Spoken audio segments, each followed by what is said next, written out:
చాలా స్పాంజీగా ఉండే అట్టు ప్రిపరేషన్ అనేది ఎలాగో చూద్దాము. దీనికి కావలసిన ముఖ్యమైన పదార్థాలు రాగి దోశ పిండి, తర్వాత మనకి పచ్చిమిర్చి సన్నగా తరిగి ఉంచుకున్నవి ఒక 4, ఉల్లిపాయ కూడా సన్నగా తరిగి ఉంచుకున్నది, క్యారెట్ గ్రేట్ చేసుకున్న క్యారెట్.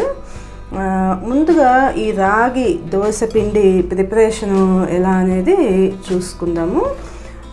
ఈ దోశ పిండి ఒక మెజరు మనకి మినపగుళ్ళకి 2 మెజర్స్ రాగులు, 2 కలిపి ఒక 6 అవర్స్ చక్కగా నానబెట్టుకున్న తర్వాత మనము కొంచెం ఒక 1/2 టేబుల్ స్పూను మెంతులు, ఇవి కూడా సెపరేట్గా నానబెట్టుకుని అన్నీ కలిపి ఉప్పుతో పాటు గ్రైండ్ చేసుకుని ఉంచుకోవాలి.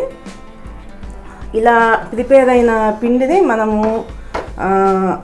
ఒక 8 అవర్స్ 6 to 8 అవర్స్ పులియబెట్టుకుంటే చక్కగా ఇలా మనం అనుకునే మెత్తగా ఉండే రాగి అట్టు అనేది మనకి వస్తుందన్నమాట. తర్వాత ఈ పిండి ప్రిపరేషన్ కూడా చూడండి, ఇలా మనకి ఇలా వేస్తే మరీ పల్చగా దోశ పిండిలాగానే ఉండకూడదు, ఇలా జారుగా ఉండాలన్నమాట.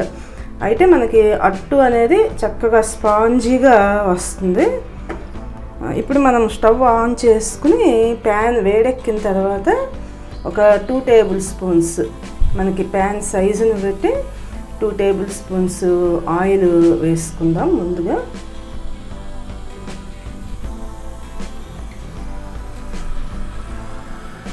మనకి ఈ ఉల్లిపాయ, పచ్చిమిర్చి, క్యారెట్ ఇవన్నీ కూడా మన ఇష్టాన్ని బట్టి ఆప్షనల్.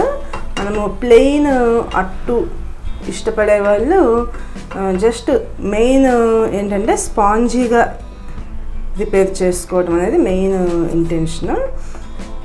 ఇప్పుడు మనకి ప్యాన్ వేడెక్కి మనకు ఆయిల్ కూడా వేడెక్కిన తర్వాతనే మనము ఈ అట్టు పిండిని పెనం మీద వేసుకోవాలి. అయితేనే మనకి చక్కగా స్పాంజీగా వస్తుందన్నమాట. లేకపోతే ప్యాన్ వేడెక్కకుండా లేకపోతే నూనె వేడెక్కకుండా వేసుకుంటే మాత్రం అట్టు అనేది గట్టిగా పొంగదు, గట్టిగా వచ్చేసే అవకాశం ఉంది.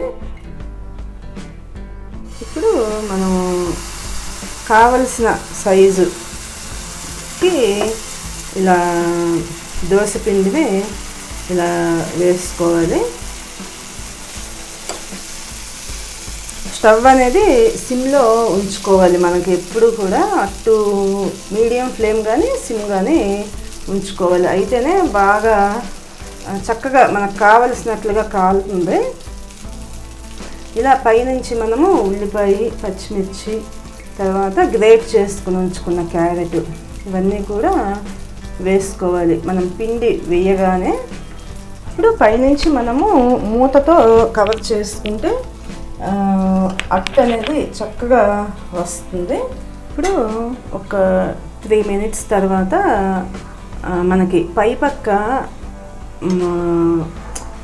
పిండి కలర్ ఇలా మారినప్పుడు మనం తిరగేసుకోవాలి. తిరగేసిన తర్వాత మనం ఇంకా మూత పెట్టాల్సిన అవసరం లేదు.